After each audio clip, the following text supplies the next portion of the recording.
जय श्री राधे। पूज्य श्री सद्गुरुदेव भगवान के चरणों में प्रणाम। संत भगवान कहते हैं, श्री श्यामा श्याम के श्री चरणों का सतत चिंतन करना ही हमारा लक्ष्य होना चाहिए, हमारी साधना का स्वरूप होना चाहिए। प्रतिपल श्री प्रिया प्रियतम का चिंतन अर्थात नाम जप, लीला गायन एवं लीला चिंतन आदि तथा समस्त चेष्टाएं उनकी सेवा के भाव से करना।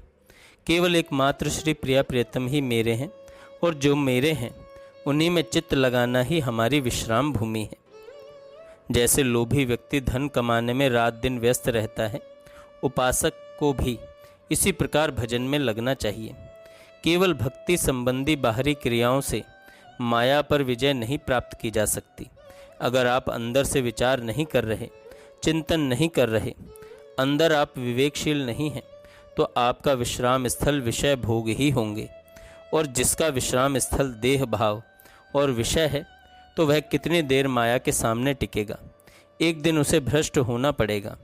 यदि सतत भगवत चिंतन चलता रहे तो मन शीघ्र निर्विषय हो जाएगा, किंतु यदि शरीर संसार का चिंतन बना हुआ है तो आप उत्कृष्ट साधना एवं इष्ट गुरु आदि की सौगंध खाने पर भी विषयों का त्याग नहीं कर पाएंगे। बार बार आपको गिरना पड़ेगा, क्योंकि विषय चिंतन बना हुआ है और वह बलात् गंदी चेष्टाएं, शास्त्र विरुद्ध आचरण करवाता ही रहेगा। बाह्य साधनों का फल है आंतरिक सुमिरन चलना। अतः साधक को आंतरिक चिंतन को संभालना चाहिए। जब निरंतर भगवत चिंतन से उपासक की संपूर्ण चित्तवृत्ति तदाकार हो जाती है, अर्थात मन, बुद्धि, चित्त और अहम ये सब इष्ट के नाम, रूप, लीला, धाम आदि के चिंतन में ऐसे तन्मय हो जाते हैं कि उपासक को शरीर संसार की सुध बुध विस्मृत हो जाती है। तब उसे इष्ट का साक्षात करने की योग्यता प्राप्त होती है।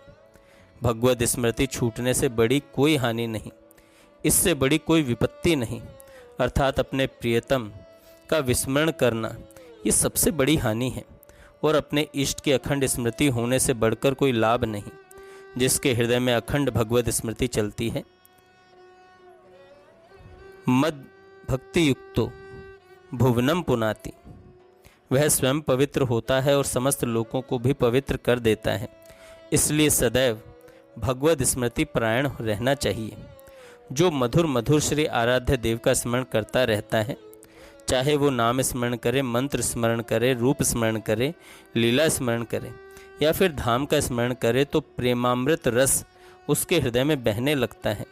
और जो नामामृत, लीलामृत आदि में डूबा रहता है, तो भगवत स्मृति रूपी अमृत में डूबने वाले उस उपासक के चित्त में कोई भी दुख, विषाद, मृत्यु, विषमता, शोक, भय, चिंता आदि ये विष स्पर्श भी नहीं कर पाते। इसलिए एक क्षण के लिए भी हम अपने प्रियतम के स्मरण से अलग न हों, निरंतर भगवान का चिंतन करते रहें। जय श्री राधे। उपदेश हमारे को हर चीज से मिलता है। किसी भी चीज की तरफ हम ख्याल करें तो उपदेश हमारे को हर चीज से मिलता है। ये सभी चीजें हमारे को उपदेश दे रही, और जिस विषय का हम उपदेश चाहें उसी विषय का उपदेश हमको ऐसा मिल रहा है, किंतु हम ध्यान नहीं देते, विचार नहीं करते, इसलिए उसका विशेष असर नहीं होता।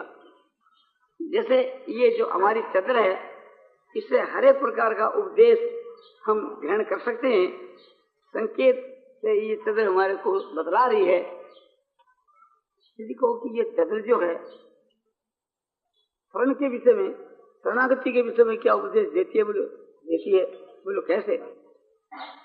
आप देखिए, ये जो चद्र है इसका जो मालिक है, जो कुछ करना चाहता है, ये समझो कुछ भी नहीं कहती। चद्र ने अपना सर्वस्व अपने मालिक के समर्पण कर रखा है। थोड़ी बार के वास्ते मान लो कि इस चद्र का मैं मालिक हूँ, इस चद्र को उठा करके मैं मस्तक पर रखता हूँ, तो ये चद्र यूं नहीं कहती कि मैं तो आपकी हूँ और आपकी शरण हूँ, मुझको सिर पर क्यों रखते हो। इस चद्र को मैं चरणों में रखता हूँ, तब ये चद्र यूं नहीं कहती कि उसको आप चरणों में क्यों रखते हो। इस चद्र को मैं फाड़ डालता हूँ, तब ये कुछ भी नहीं कहती। इस चद्र को उठा करके मैं आग में झोंक देता हूँ, तो भी ये कुछ भी नहीं कहती। तो इसलिए हमको ये उपदेश लेना चाहिए ये शिक्षा लेनी चाहिए कि जिस प्रकार से यह चद्दर अपने मालिक के प्रति अपना सर्वस्व अर्पण कर रखा है, इसी प्रकार से हम अपना जो मालिक परमात्मा है उसको हम अपने आप को, अपने सर्वस्व को समर्पण कर दे, नाम शरण है। जैसे राजा बलि ने अपना सर्वस्व भगवान वामन को अर्पण कर दिया था और अपने आप को भी अर्पण कर दिया था, इस प्रकार से सर्वस्व भगवान के समर्पण कर देना जो है ये भगवान की शरण है। तो ये शरण का उपदेश हमारे को इस चद्दर से मिलता है। और जैसे समझो कि एक प्रकार से कठपुतली होती है, वो सूत्रधार के प्रति अपना सर्वस्व अर्पण किए हुए है, सूत्रधार जैसे उसको नचाता है वो नाचती है, और जिस प्रकार से उसके लिए विधान कायम करता है, जय पराजय हार जीत, तो वो एक प्रकार से उसी प्रकार से वहाँ कोई भी आपत्ति नहीं है।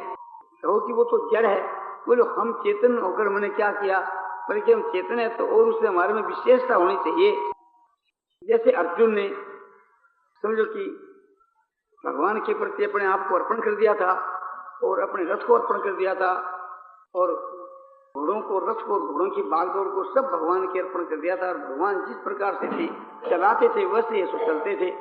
इसी प्रकार से थी हम जो है भगवान के प्रति अपना सर्वस्व अर्पण कर दे, हमारे शरीर रूपी रथ को भगवान के अर्पण कर दें, और समझो इंद्रियां रूप जो घोड़ा है इनको और मन रूपी लगाम को भगवान को अपना सारथी बना करके जैसे अर्जुन ने बनाया था, ऐसा हम भगवान के हाथ में सौंप दें, और जो भगवान चलावे जो चले, हाथ सांस करके चलें। समझो जो जड़ जो कठपुतली होती है उसमें तो जड़ता इस वास्ते वो हंस नहीं सकती, उसमें संतोष असंतोष कुछ नहीं हो सकता, किंतु हम तो चेतन है तो हमारे में विशेष होना चाहिए कि हम हर वक्त चित्त के वहाँ प्रसन्न होते रहें, और सब जो कुछ हो रहा है इसको भगवान की लीला समझते रहें, और सर्वत्र सब में हम भगवान का दर्शन करते रहें, क्यों भगवान सब में व्यापक है ही। भगवान ने ये बात कही है कि मैं सब में व्यापक हूँ, मेरे करके सब है सो परिपूर्ण है।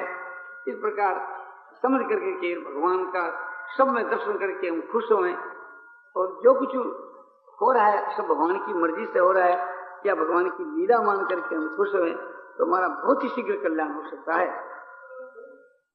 तो ये एक प्रकार से शरणागत की जो बात कही तो ठीक है, किंतु अभी ये पूछना कि क्या चद्दर से थी हमारे को अपने वैराग का उपदेश भी मिल सकता है? बोलो जरूर। यह जो चद्दर है समझो कि पुरानी होतली तो यह चद्दर संकेत करती है कि जैसे मैं पुरानी हो गई ऐसे तुम भी पुराने हो चले। ये तुम्हारा जो शरीर है ये भी वृद्ध हो गया, पुराना हो गया, और पुराना होने के बाद के माँ आगे जाकर क्या होता है कि वो चीज खत्म हो जाती है। तो जैसे यह चद्दर कहती है मैं एक प्रकार से खत्म होने के नजदीक हूँ, ऐसे तेरा शरीर भी एक प्रकार से पुराना हो गया, ये भी मरने के नजदीक है। तो इस प्रकार का उपदेश हम वैराग के विषय में चद्दर से ले सकते हैं, और इसके लेने से अवश्य वैराग होना चाहिए। यदि नहीं वैराग होता है तो हमने चद्दर से शिक्षा ग्रहण नहीं की। फिर ये बात है कि ठीक है, जैसे चद्दर से वैराग होता है ऐसे चद्दर से ज्ञान भी मिलता है क्या? तो ज्ञान भी मिलता है। चद्दर को देखने से ये ज्ञान पैदा होता है कि एक ऐसा समय था कि संसार के वहां चद्दर नहीं थी, और एक दिन ऐसा समय आवेगा ये चद्दर संसार के वहां नहीं है। अव्यक्तादीनि भूतानि व्यक्त मध्यानि भारत और अव्यक्त निधनाने व तत्र का परिदेवना, गीता अध्याय 2 श्लोक 28 के बीच में भगवान अर्जुन को उपदेश दे रहे हैं। ये सारे भूत प्राणी हैं, आदि के बीच के वहाँ अव्यक्त थे, अप्रगट थे, और आखिर के वहाँ भी अप्रगति है। तो बीच की अवस्था में क्षणिक काल के वास्ते जो ये प्रतीत होते हैं, तो इनके विनाश के बीच के वहाँ शोकपूर्ण बात का ये भगवान उपदेश देते हैं। तो इस चद्दर से भी हमारे को ये उपदेश मिलता है कि ये चद्दर न तो पहले थी और न आगे रहने वाली है, और बीच में थोड़ा दिन के लिए प्रतीत होती है, तो इसका विनाश हो जावे तो इसके वास्ते कौन चिंता है। तो ये चद्दर हमारे को संकेत करके कह रही है हम लोगों को। इससे यदि हम शिक्षा लेवें कि तुम अपने शरीरों की तरफ ख्याल करके देखो, आज के 100 वर्ष के पहले तुम्हारे शरीर नहीं थे, और समझो कि 100 वर्ष के बाद भी तुम्हारे किसी के शरीर नहीं रहेंगे, तो न तो पहले थे और न भावी में ही हैं। ये थोड़े काल के लिए ये एक प्रकार से प्रतीत हो रहे हैं, तो इनके विनाश में कौन बात की चिंता है? ये तो वास्तविक के बीच के वहां है ही नहीं। आकाश जो तो एकदम शुद्ध है, उसके वहां कभी बादल हो जाते हैं और मिट जाते हैं, हो जाते हैं और मिट जाते हैं। इसी प्रकार से ये सारा दृश्य, सारा संसार और सारे शरीर इसे माया के बीच के वहां, प्रकृति के वहां उत्पन्न होते और विनाश होते, उत्पन्न होते विनाश होते हैं। एक प्रकार से थी जो विवेकी है वे इसके वहां भूलते नहीं। आकाश जो है सदा निर्लेप ही रहता है, बादलों के उत्पन्न होने से और गर्जने बरसने से और बिजली चमकने से और समझो कि मिट जाने से अपने आकाश पर कोई असर नहीं आता, वो झुकाते हुए रहता है। तो आकाश की जो है तो समझो कि आत्मा है, या यूं कहो कि परमात्मा है। उस परमात्मा में सृष्टि यूं उत्पन्न होती है, विनाश होती है, उत्पन्न होती है, विनाश होती है। परमात्मा कभी इसके विकार से विकारी नहीं होते, परमात्मा निर्विकार है। इस प्रकार का समझना ही ज्ञान है। तो ये अपने कहते कि देख के वहां तुम्हारे जो अभिमान है वो बेकार है, समझा। तुम ये सोचो कि देह जो है तुम्हारा उत्पन्न होता है और विनाश होता है, जैसे आकाश में बादल उत्पन्न होते हैं और विनाश होते हैं। जैसे यह चंद्र जो है तो एक दिन उत्पन्न हुई, एक दिन विनाश हो जाएगी, यह संसार के मान नहीं रहेगी। तो आप कहती है इसी प्रकार से यौन मात्र पदार्थों की यही दशा है। जितने जो पदार्थ तुम्हारे को दिख रहे हैं न तो कभी पहले थे और न ये रहने के हैं। इसलिए क्षणिक काल के वास्ते जो प्रतीत होने वाले जो पदार्थ हैं उनको सत्य समझ करके और उसे के संयोग और वियोग में सुख और दुख का एक प्रकार से कल्पना करना है, ये मूर्खता है। ये एक प्रकार से ज्ञान का उपदेश इस तरह से मिलता है कि देखो स्वप्न के बीच के वहां, स्वप्न के शरीर में मनुष्य अहम भाव कर लेता है और उसे में बहुत पदार्थों में ऐसा ममता का भाव कर लेता है कि ये शरीर में पूरे संसार के पदार्थ मेरे, अरे वे दूसरों के। जिनमें प्रबुद्धि है उसके वहां तो द्वेष होता है, जिसमें हंग बुद्धि है उसके वहां राग। इस प्रकार से राग द्वेष और हर्ष शोक होते रहते हैं स्वप्न काल के बीच के वहां। किंतु जब आंख खुल जाती है तो फिर मालूम होता है कि कहाँ तो वो संसार और कहाँ हंता ममता और कहाँ तो राग द्वेष और कहाँ हर्ष शोक, सब एक प्रकार से समझो कि अपने आंख खुलने के बाद में ज्ञान हो जाता है, कुछ भी नहीं है। तो जैसे स्वप्न का संसार है इसी प्रकार का यह संसार है। वास्तु के भीतर के बीच के वहां जो कुछ प्रतीत होता है वो तो है नहीं, और जो है वो प्रतीत होता नहीं। यह सारी संसार जो स्वप्नवत है, जब इस प्रकार का ज्ञान हो जावे तो बस समझो कि आंख खुल जावे, यानी ज्ञान रूपी नेत्र खुल जावे, फिर इसका सुधार होकर के उद्धार हो जावे।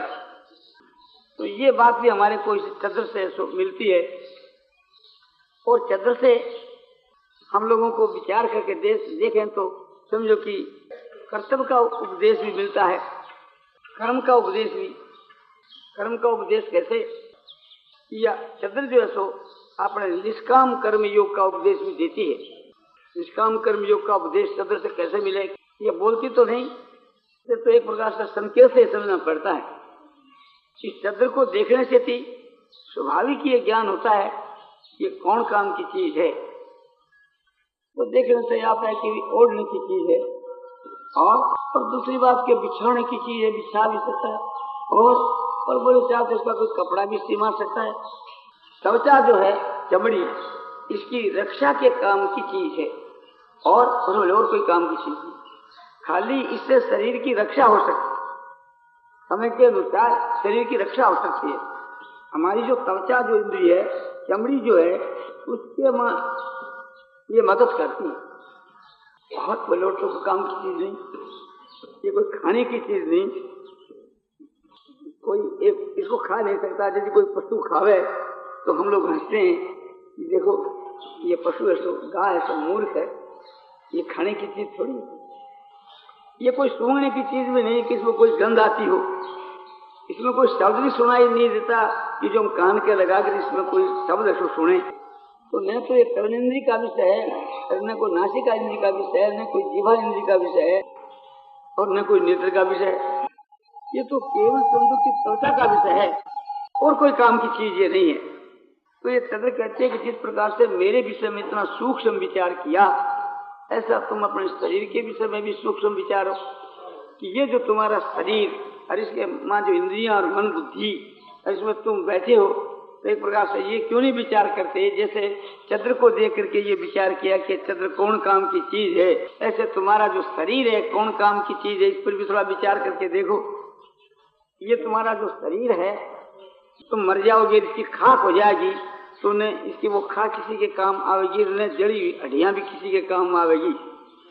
और ये जो तुम्हारा शरीर है, ये एक प्रकार से इस काम की चीज है कि इससे सबकी सेवा बन सकती है, और सबकी सेवा के लिए भगवान ने तुम्हारे को ये शरीर दिया।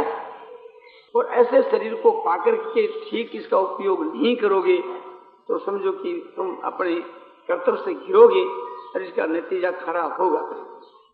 इस चदर से हम लोग काम लेते हैं, किंतु चदर एक प्रकार से बदले में हम लोगों से कुछ भी काम ये नहीं लेती। तो ये चदर हमारे को निष्काम भाव से खिलाती है कि ये अपना जो शरीर है इससे दुनिया की सेवा करनी चाहिए और उसके बदले में कुछ लेना नहीं चाहिए। देना चाहिए, लेना नहीं चाहिए, ये कर्तव्य से हमको बतला रही। लेना जो है वो तो एक सिर पर भार बढ़ाना है और बोझा बढ़ने से संसार सागर के में डूबना है, और देना है वो हल्का होना है। तो इसलिए देना ही देना चाहिए, लेना नहीं। जो आदमी किसी नदी के पार जाना चाहता है तो वो एक प्रकार से जल का त्याग करता चला जाता है, तो उस पार चला जाता है। और जब जल का त्याग करना छोड़ देता है, पानी निकालना छोड़ देता है, वहीं डूब जाता है। तो जब तक हम जीते रहें, समझो कि ये संसार के जो पदार्थ और भोग हैं इसका त्याग करते रहें तो उस पार चले जाएंगे, और जहाँ त्याग करना बंद किया वहीं डूब जाएंगे। तो ये चंद्र हमको ये बात सिखला रही है।